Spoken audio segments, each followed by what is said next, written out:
Okay, so our first question is, what safeguarding issues do you encounter in a sports organisation? Okay, well, the types of safeguarding concerns we manage can vary. And I don't want to sort of reference safeguarding concerns as low level, but we have got lower, what we call lower level concerns, right up to a range of concerns that where child protection procedures need to be instigated, and those can involve authorities. And we've had very serious cases, which fortunately are very few and far between. Um, so they do vary in in the range of concerns that our club welfare officers would be managing.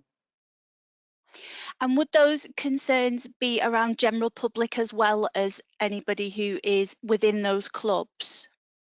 No, predominantly our policies and our procedures that are in place to protect our members. Um, but naturally, on some occasions, you will have members that, or clubs, I should say, or organisations that are participating in training normally when the general public are present as well.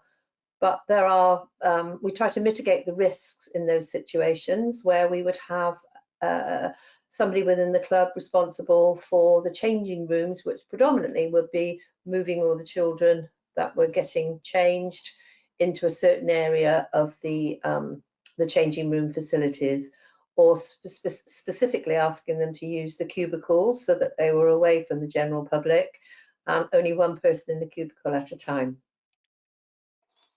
Absolutely. And I would imagine that having a proactive safeguarding culture within organisations is actually really important because you were saying about trying to mitigate those risks.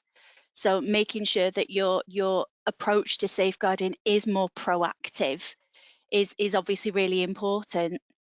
Almost definitely so. We try to ensure that everybody understands their responsibility around safeguarding, so that they have the necessary training in place. Our welfare officers have to attend a mandatory course every 3 years, which is brings them up to speed with any changes in regulation and legislation as well. So that's good news. Um, we do make sure that our policy is very visible for everybody, and that has, if anybody does have a concern, how to report that concern, and that's predominantly the main thing. We're making sure that coaches who are in a position of trust understand their responsibility around safeguarding. And in addition to that as well, the management committees of these clubs, who normally are the people that aren't on poolside, away from the training and the competition activity, they're responsible for the day-to-day running and the decision making in the clubs, also understand their responsibility when they're making decisions that encompasses all things related to safeguarding as well. That's fantastic. Thank you so much.